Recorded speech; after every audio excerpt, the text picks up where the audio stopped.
No parece haber solución a corto plazo para la hambruna a la que se enfrenta la población de Gaza y sobre la que alertó la Unión Europea. A pesar de la resolución del Consejo de Seguridad de la ONU del viernes en la que se reclama medidas urgentes para aumentar la entrada de ayuda humanitaria, continuó este sábado la ofensiva israelí en respuesta a los ataques terroristas de Hamás del 7 de octubre, lo que complica aún más la entrada de suministros. Estos son nuestros temas de apertura. Los bombardeos en el centro de Gaza y los combates calle a calle chocan con la resolución de la ONU para una asistencia humanitaria a gran escala en el enclave palestino, donde las agencias del organismo internacional estiman que más de 500.000 de personas sufren hambruna extrema. En Israel, miles de personas se manifiestan en Tel Aviv. Familiares de secuestrados por militantes de Hamás y activistas por la paz piden más esfuerzos para conseguir la liberación inmediata de los rehenes y la dimisión del gobierno de Netanyahu.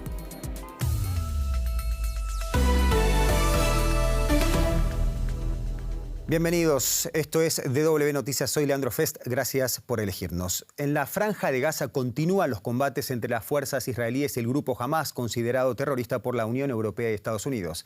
Las fuerzas israelíes informaron que al menos 5 soldados israelíes murieron desde el viernes. Por su parte, el Ministerio de Salud de Gaza, gestionado por Hamás, afirma que en las últimas 48 horas más de 400 personas murieron por los bombardeos israelíes, en su mayoría civiles, sumando más de 20.200 desde el 7 de octubre. Todo esto pese a la resolución tomada por el Consejo de Seguridad de Naciones Unidas para facilitar la entrada de ayuda humanitaria al enclave, que no incluyó un cese al fuego. Mientras tanto, la confianza en el derecho internacional en la población de Gaza parece ser escasa, como podemos ver en el siguiente informe. Un día más, la Franja de Gaza sufre la destrucción por los bombardeos israelíes sobre zonas residenciales, como en la ciudad de Han Yunis, al sur. Los gazatíes lloran a sus familiares y amigos muertos en los últimos ataques. El viernes, el Ministerio Gazatí de Salud, gestionado por Hamás, elevó la cifra de víctimas mortales de la ofensiva israelí a 20.000, un 1% de la población total del enclave. Estas personas deberían estar a salvo en sus hogares y protegidas por la ley. Como persona que respeta las leyes, puedo afirmar que el derecho internacional ha colapsado. Ya no podemos creer en las leyes internacionales que solo se aplican como ley de los débiles. Si Israel estuviera en la posición de los palestinos, el mundo actuaría en lugar de quedarse de brazos cruzados. También este sábado se produjeron ataques israelíes apenas horas después de que el Consejo de Seguridad de la ONU aprobase una resolución que, si bien evita llamar a un cese al fuego, pide crear condiciones para un cese duradero de las hostilidades, algo insuficiente para el secretario general y para la representación palestina. Esta resolución es un paso en la dirección correcta. Debe ser implementada e ir acompañada por una enorme presión para alcanzar un cese al fuego inmediato. Repito, cese al fuego inmediato. Pese a la presión internacional, Israel insiste en que un cese al fuego solo beneficiaría a Hamás. Para poner fin a las hostilidades, el Consejo debería apoyar a Israel en la liberación de los rehenes y la eliminación de Hamás, o al menos impedir su rearme. El compromiso del Consejo con el aumento de la ayuda humanitaria debería extenderse a bloquear el contrabando de armas para los terroristas de Hamás. La resolución de Naciones Unidas aboga por la entrada urgente en Gaza de la ayuda necesaria. Sin embargo, mientras Israel no detenga sus bombardeos, no está claro que esto pueda suceder. Y no solo la falta de alimentos, UNICEF también advirtió este sábado que los servicios de agua y saneamiento en Gaza están al borde del colapso. Anteriormente, nuestros compañeros de DW en inglés hablaron con Martin Rensch del Programa Mundial de Alimentos de Naciones Unidas, quien explicó además, según sus propias palabras, que la ayuda humanitaria no fluye dentro de Gaza. Es muy difícil. La gente de Gaza vive un infierno mientras hablamos. No tienen nada que comer ni beber, ya no tienen hogar. Están expensos a enfermedades. Ningún lugar es seguro ni para ellos ni para nuestros trabajadores humanitarios sobre el terreno. La ayuda llega con cuentagotas. Seguimos llegando a la gente, especialmente en el sur, pero más o menos de forma puntual. Por tanto, la ayuda no fluye en Gaza como debería y no llegamos realmente a la gente de toda la franja, aunque se necesita una ayuda masiva, y de hecho en todas partes. Y en Israel, miles de personas se concentraron en la ciudad de Tel Aviv para protestar contra el gobierno de Benjamín Netanyahu. La manifestación reunió a familiares de secuestrados por militantes de Hamás y a activistas por la paz. Reclaman la renuncia completa del gobierno de Israel y el retorno inmediato de los secuestrados por los milicianos de Hamás el 7 de octubre. La concentración tuvo lugar en el recientemente rebautizada Plaza de los Secuestros. Antes de nuestro informativo, la reacción de DW en inglés habló con el corresponsal Jan-Philipp Scholz, quien describió de esta manera la sensación en las calles de Tel Aviv. Creo que mucha gente quiere la renuncia del gobierno. También quieren el regreso de los rehenes, pero en los últimos días la situación se ha vuelto cada vez más política. Mucha gente dice que el gobierno de Netanyahu tiene parte de culpa de que esta catástrofe pudiese ocurrir y que tantos rehenes fueran tomados por los terroristas. En esto muchos están de acuerdo, pero en cuanto a los pasos concretos para liberar a los rehenes, creo que hay diferentes opiniones aquí. Pero mucha gente dice que tiene que haber nuevas negociaciones sobre el asunto de los rehenes y con la posible condición de un alto el fuego temporal. Y vamos con temas de América Latina, concretamente con México, donde el presidente Andrés Manuel López Obrador afirmó que ayudará a Estados Unidos a una mayor contención de los migrantes que cruzan su territorio para llegar a ese país. López Obrador indicó que la delegación estadounidense de alto nivel anunciada por el presidente Joe Biden viajará el próximo miércoles a México para una reunión bilateral sobre la situación extraordinaria de la migración. Más de 2.400.000 personas fueron interceptadas por vía terrestre desde octubre de 2022 hasta septiembre. Muchos de los que se dirigen al norte desde Centroamérica huyen de la violencia. Hombres, mujeres y niños cruzan a pie el río Bravo, frontera entre México y Estados Unidos. Una peligrosa travesía que supone el último tramo de un largo y peligroso viaje hacia el norte. En su desesperación, muchos lo han dejado todo atrás. Rumores de que la frontera la cerraban por cuestiones, fechas navideñas, y por eso decidimos entrar apresurado. Fue fuerte, fue rudo, el frío descomunal, el trato del lado México fatal. Vinimos a esta frontera porque ya ves, venimos guiándonos de las demás personas, hemos escuchado comentarios de que por aquí está más fácil la entrada. Hemos sufrido mucho, la verdad no ha sido nada fácil,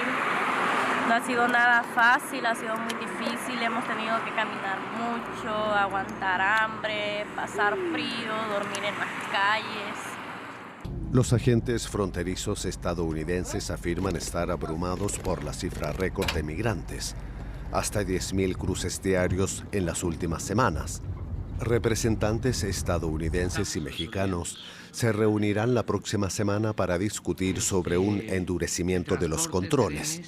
Los problemas relacionados con la inmigración provocará críticas al presidente Joe Biden, pero el fracaso de la política estadounidense para alcanzar un acuerdo sobre la reforma migratoria comenzaron mucho antes de su mandato. A falta de planes concretos, muchos migrantes temen lo peor. Y quizás sí los afecta porque venimos desde muy largo dejando a nuestra familia. Y al llegar aquí, que todo esté así, como con unas medidas demasiado estrictas, no se va a poder cumplir el sueño americano. Un sueño por el que muchos están dispuestos a pasar por una pesadilla.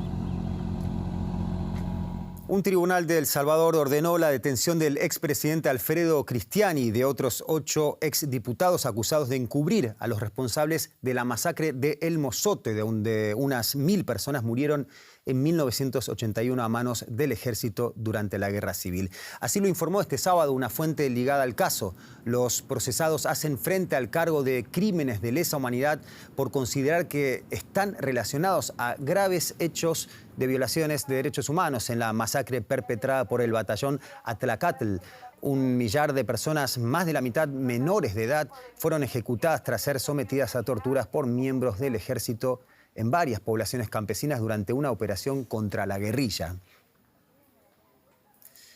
Para ahondar en los detalles de esta detención en principio provisional contra el expresidente de El Salvador, Alfredo Cristiani, conectamos con la periodista salvadoreña Alba Miriam Amaya, a quien tenemos en pantalla. Gracias por atendernos. Se habla de delito de encubrimiento personal por decretar una amnistía tras la masacre del Mozote. ¿De dónde parte de la denuncia y hasta dónde se estima que pueda llegar este caso? Bueno, la denuncia surge del Tribunal de San Francisco Gotera, al norte de El Salvador, que es el que lleva el caso del Mozote, que fue el primero que se presentó luego de la derogatoria de la ley de amnistía y que también representa la peor masacre de toda América Latina ejecutada por un ejército contra población mayoritariamente infantil, desarmada y civil. Ahora, este no es el único caso que enfrenta Cristiani en este año, ya que también fue acusado por la masacre de 6 sacerdotes jesuitas y 2 de sus colaboradoras en el campus de la Universidad Centroamericana. Ahora, para que este caso prospere, dependerá de la capacidad que tenga El Salvador de llevar a cabo un proceso de extradición, ya que se conoce que Cristiani está fuera del país centroamericano. Si eso prospera, el expresidente estaría enfrentando hasta 6 años de cárcel por el caso del Mozote.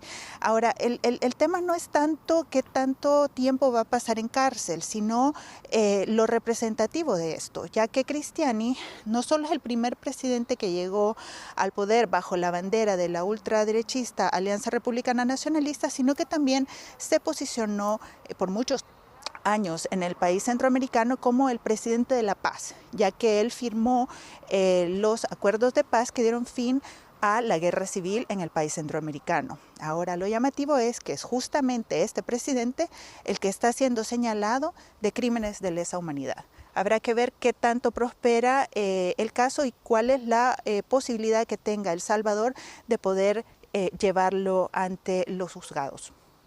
Un caso emblemático para El Salvador. Este fue el reporte de la periodista Alba Miriam Amaya. Muchas gracias. Y seguimos ahora con un resumen de noticias destacadas del ámbito internacional en formato breve.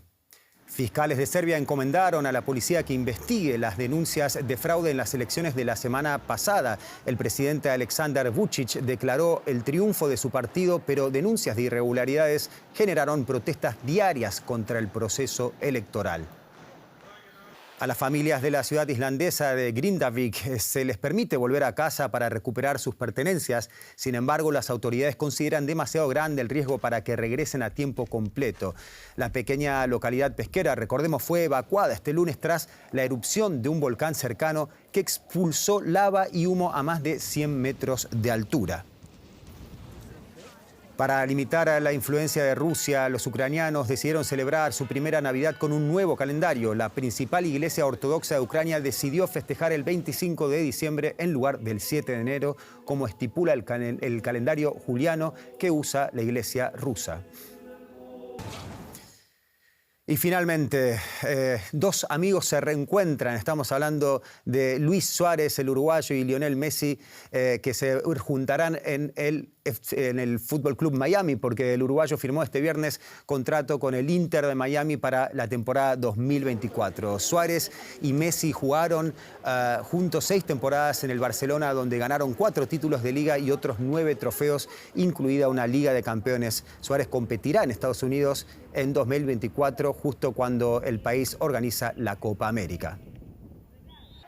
Y hasta aquí llegamos con las noticias. Ya saben que pueden ampliar la información en redes sociales. Desde ya les agradezco por habernos elegido nuevamente. En nombre del equipo de Deutsche Welle nos despedimos hasta la próxima edición.